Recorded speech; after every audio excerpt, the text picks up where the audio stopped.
And a lot of times we have paternal and maternal sides. Well, as is true in life, sometimes maternal and paternal aren't getting along very well. But we had all the kids there. So the kids were saying really nice things about both sides. It encouraged both sides to start to say nice things.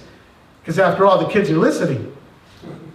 And oh my goodness, talk about a powerful voice when the kids start to talk about how they feel and what they're experiencing.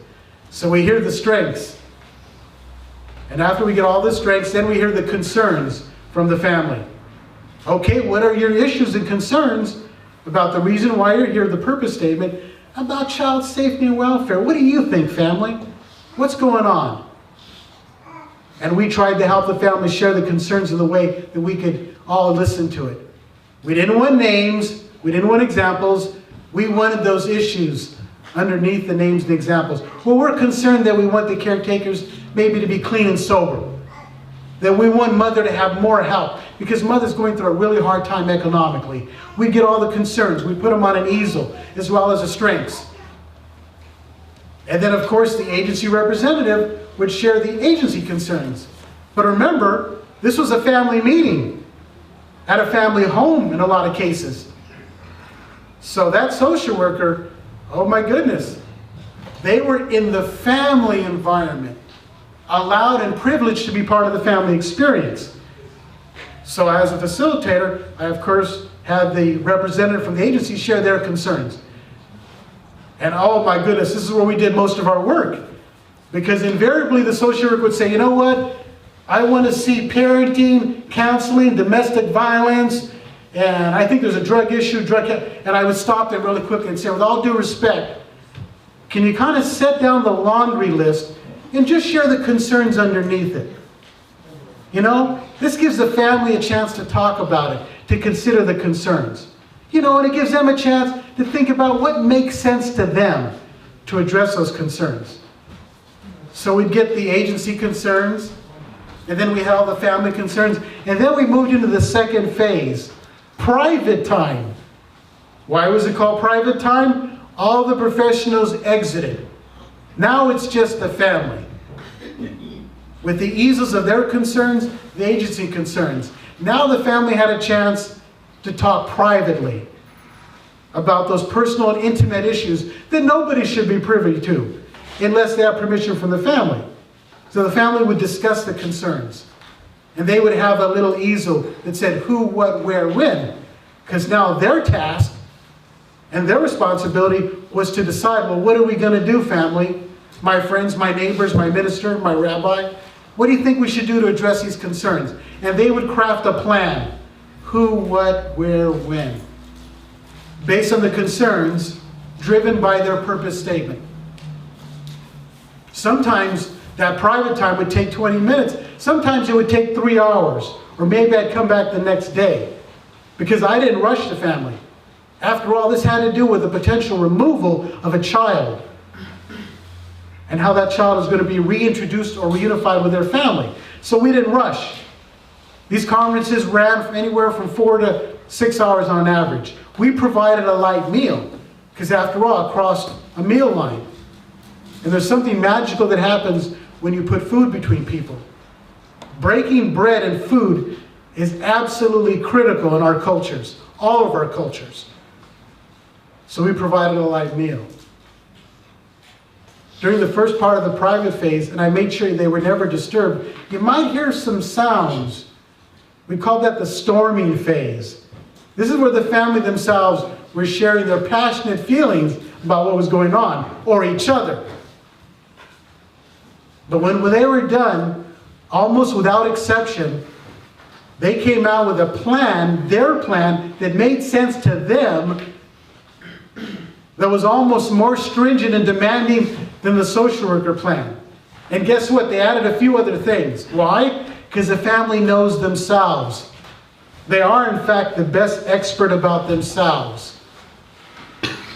So in the last phase, we would come together again. And we'd take this plan, and then we would show it to the agency representative. Here's what the family would like to do, based on all the concerns. This is the plan they think makes the most sense. Maybe it had some of those traditional things like counseling, or maybe it had some other things.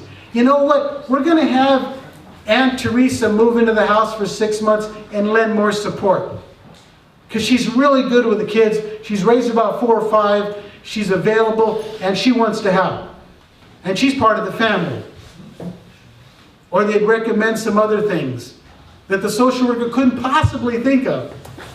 And the social worker would scratch her head going, oh my God, wow, I had no idea. Well, it's because we never asked. So this plan went straight to court. It didn't go to a ghost author. It wasn't censored. It didn't go through any other layers of approval. It went straight to court.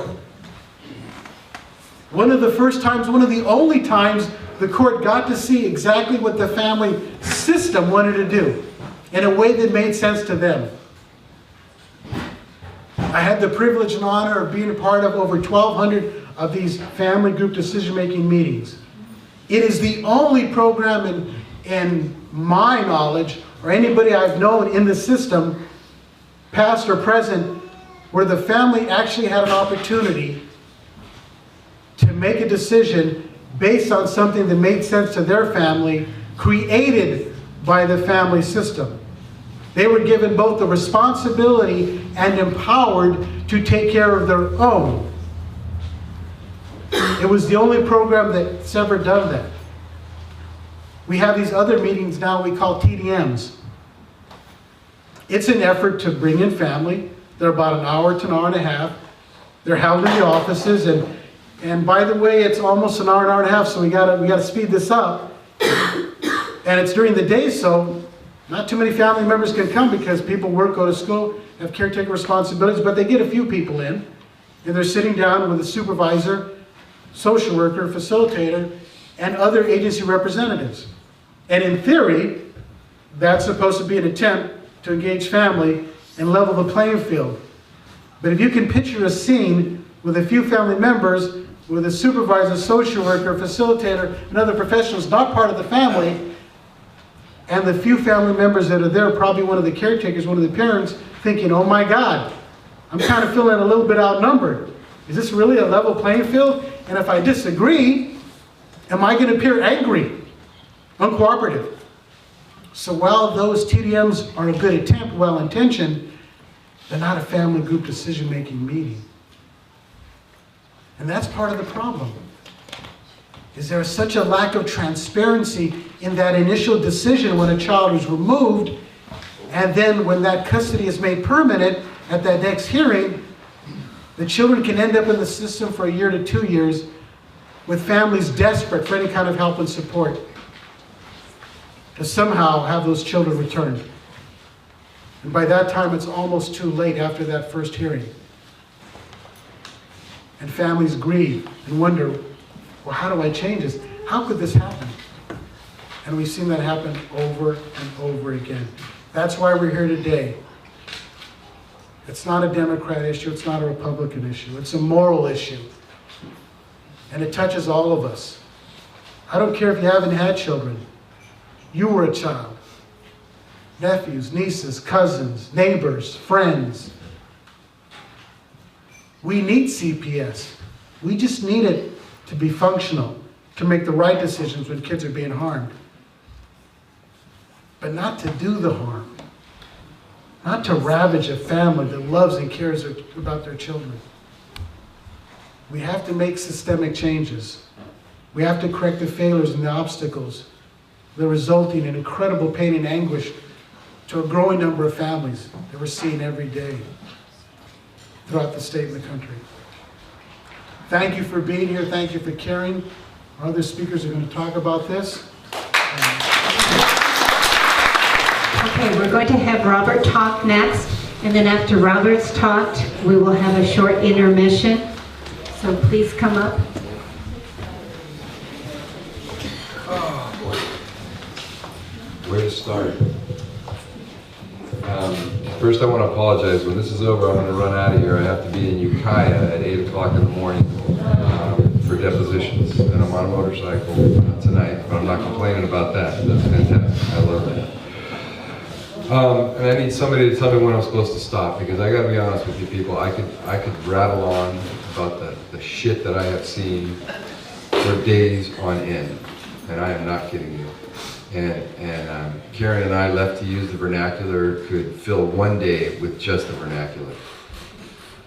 And all that I say to you, I will not fully convey it. It's like when you never had kids, and you tell people, you have had a kid, and you tell people, oh, this is wonderful, oh my God, it's so great, you know, and they say, oh, I'm sure it is.